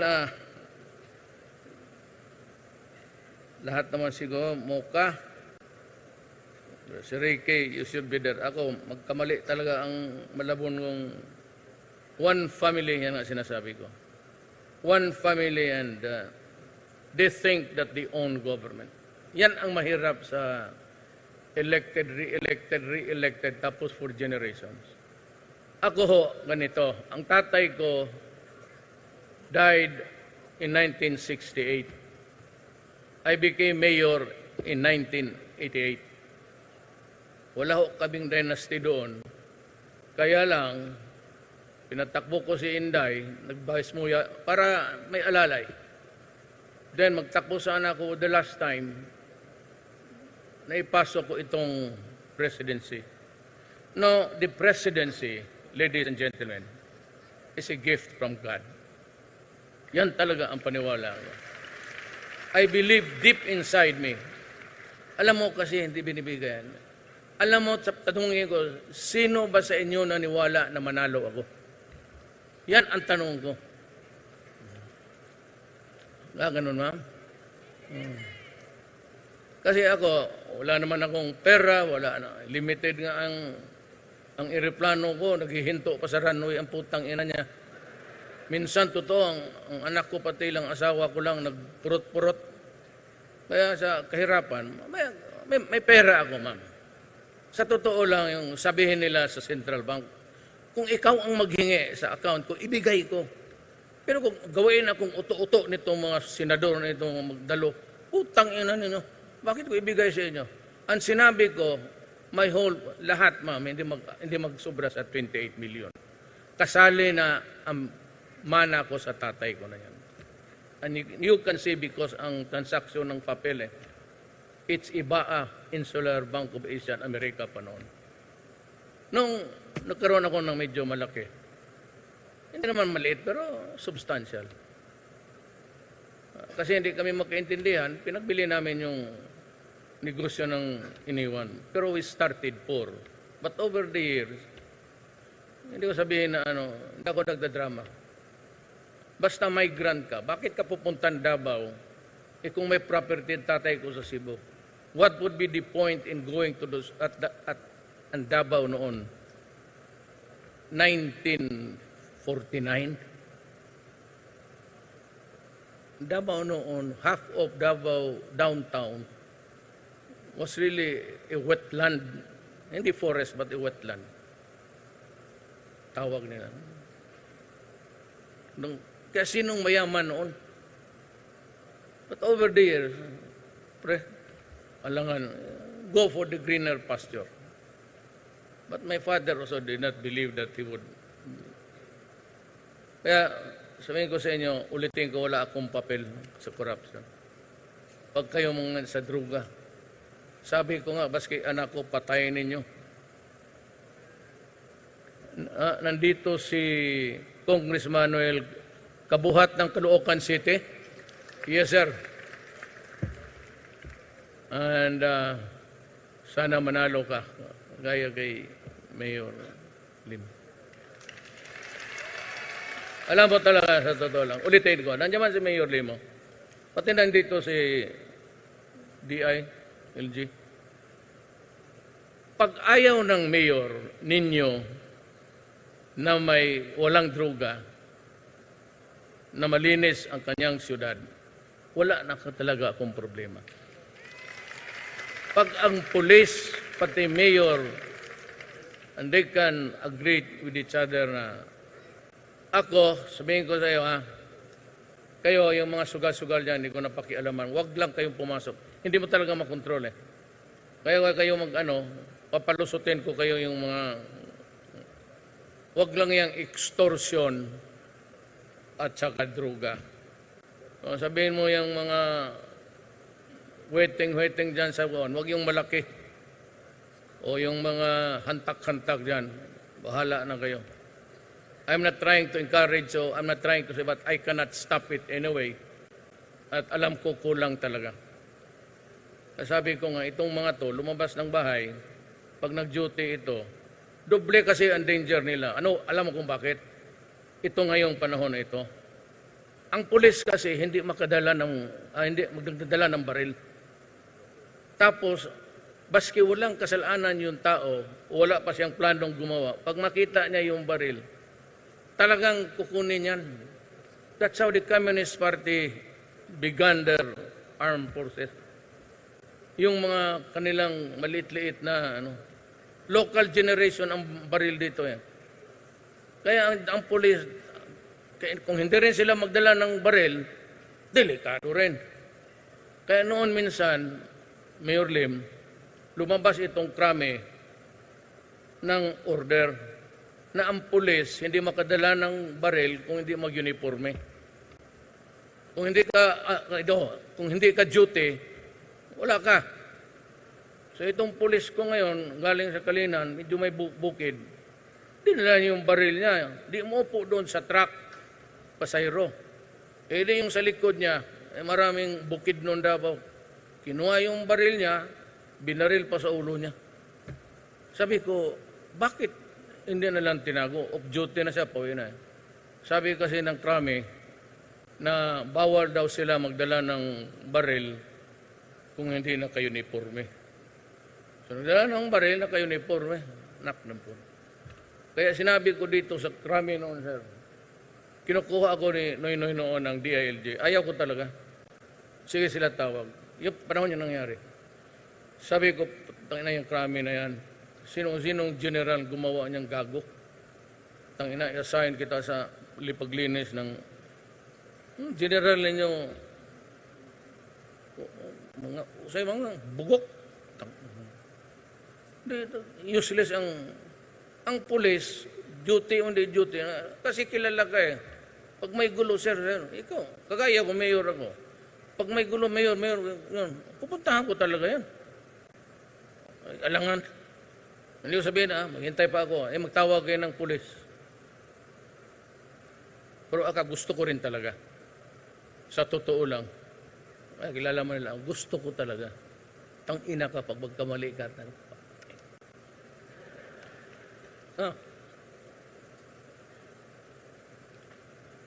Huwag mo akong hanapan na paraan na patayin kita legal. Yan ang gusto ko.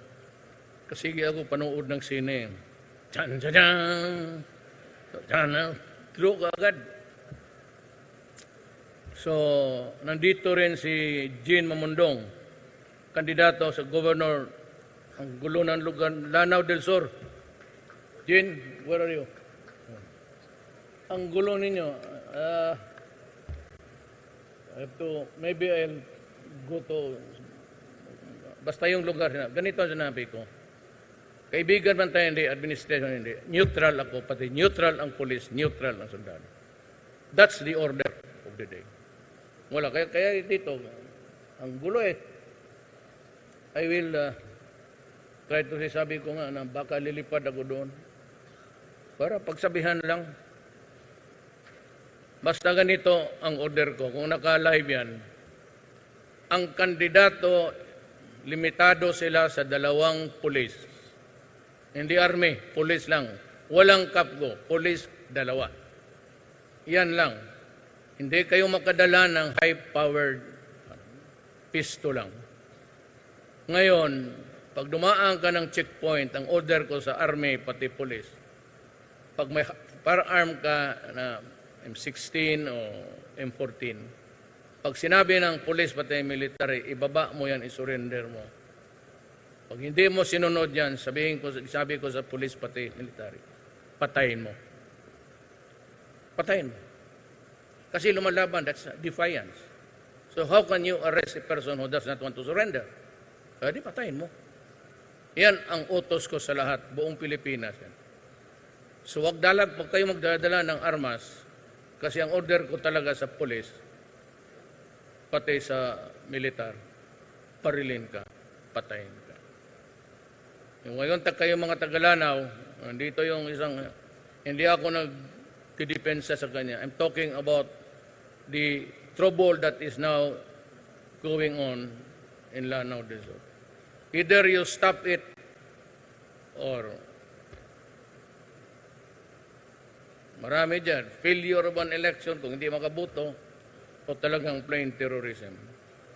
Pagka ganon, pagbalik ko dyan, magdala na ako ng maraming sundalo. You must remember that until now, martial law exists in Mindanao. Do not force me, do not force my hand to do something which you might not like and hate me for all time. Maraming salamat po.